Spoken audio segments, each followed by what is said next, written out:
Dear students, 8वीं class के संस्कृत के सभी विद्यार्थियों का हार्दिक स्वागत है। हम अहम नदी अस्मि ये तीसरा अध्याय पढ़ चुके हैं। इसके दौरान कुछ स्वतः निर्मित अभ्यास हमने किया और उसी का एक भाग यहाँ कुछ विशेष पुनर्वलोकन के तौर पर ये थोड़ा सा दिया हुआ है। हम एक अच्छे नागरिक होने का कर्तव्य अदा करें और उसी के तहत ये पूछा गया है, नदी इति ईश्वर प्रदत्त अमूल्य उपहार अस्ति। नदी भगवान के द्वारा दिया हुआ एक बहुमूल्य उपहार है मनुष्य को। अस्या रक्षणम अस्माकं कर्तव्यम अस्ति। इसकी रक्षा करना हम सब का कर्तव्य है, परम धर्म है। जलम जनानाम जीवनम अस्ति। पानी लोगों का जीवन है। अतः जलम प्रदूषितम न करणीयम। जल गंदा नहीं करना चाहिए। कृपया च वदन्तु लिखन्तु। कृपया करके मेरे साथ ये शपथ लें, बोलें और इसे लोग लिखें भी। नद्या जले किम किम न करणीयम, कि नदी के पानी में हमें क्या क्या नहीं करना चाहिए जो गलत है। तो यहाँ पर रिक्त स्थान के तौर पर दिए हैं। पहला शब्द दिया है क्षिपेत, फेंकें, कुरियात, करें, प्रक्षालयेत, धोएं, उत्सृजेत, छोड़ें। तो आपके सामने नीचे कुछ 4 लाइनें दी गई हैं। आपने मेरे साथ पढ़ लेना है भाई, ये हम नहीं करेंगे।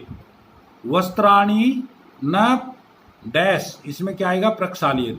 तो आप सब संकल्प लें, वस्त्राणी न प्रक्षालयेत, अर्थात नदी के जल में हम कभी कपड़े साबुन से नहीं धोएंगे।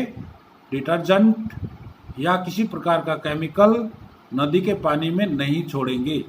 तो वस्त्राणी न प्रक्षालयेत। दूसरा, अवक्रम न क्षिपेत। अवक्र मैंने होता है गंदा कूड़ा करकट आदि। कूड़ा करकट नदी में नहीं बहाएंगे। क्षिपेत मैंने होता है छोड़ना।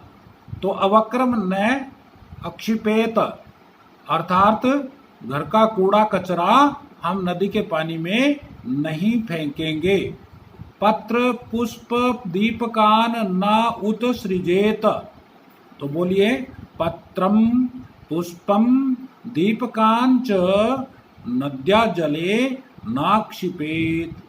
अर्थात पत्र, फूल और दीपों को हम श्रद्धा भाव से, जैसे गंगा मैया में या दूसरी जगह बहुत सारी नदियों में दीवे छोड़ देते हैं, फूल छोड़ देते हैं, वो भी विकार का कारण करता है, बनता है और नदी के पानी को प्रदूषित कर देता है। तो हम पत्र पुष्प या दीपक को नदी के पानी में नहीं छोड़ेंगे। तो फैनम तैल प्रयोगम न कुर्यात। फैन मैंने होता है साबुन, तेल मैंने होता है तेल। साबुन और तेल का प्रयोग हम नदी के पानी में नहीं करेंगे। तो इस तरह से हमें ये संकल्प लेकर के करना चाहिए कि हम ऐसा कार्य नहीं करेंगे। और इसके पश्चात अब हम आगे अभ्यास कार्य जो इससे आगे बढ़ेगा, हम अपने अध्याय का अभ्यास कार्य करने जा रहे हैं। तो अभ्यास के लिए आप सब तैयार हों। उसके लिए आप अपनी बुक सामने रख लें और अपना जो है अभ्यास का, जो हमारी तीसरी कक्षा का हमारी जो लेसन का, तीसरे लेसन का जो अभ्यास है उसको हम देखेंगे। सबसे पहले आप खोलिए अपनी बुक का पेज नंबर 30। तो पेज नंबर 30 में आप देख पा रहे हैं कि सबसे पहला प्रश्न है, पाठम पठित्वा अवगच्छन्तु लिखन्तु च वदन्तु आम अथवा नहीं। पाठ के तो पढ़ ही दिया हमने, उसके लाइनें हमारे यहाँ दी गई हैं। इन लाइनों के आधार पर आपने हाँ या नहीं में उत्तर देना है। तो किम नदी माता इव विश्वम पालयति। क्या नदी माँ की तरह संसार को पालती है? तो उत्तर हुआ आम। किम नदी गतिशीला न अस्ति। क्या नदी गतिशील नहीं है?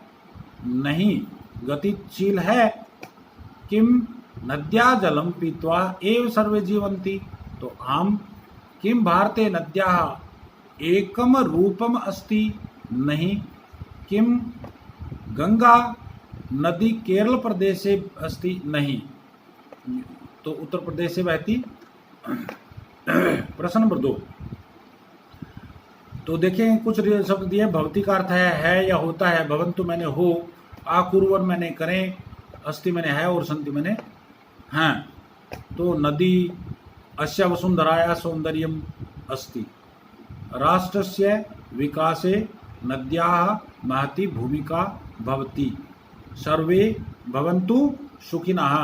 मुनयः आश्रमाणां स्थापनां नदीतटे अकुर्वन्।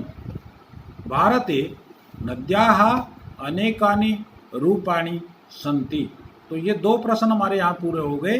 तीसरा प्रश्न भी एक बार आप जल्दी जल्दी देखें। विख्याता मैंने प्रसिद्ध समुद्रम समुद्र, भूमे भूमि पर, तीरे किनारे और संसारे संसार में।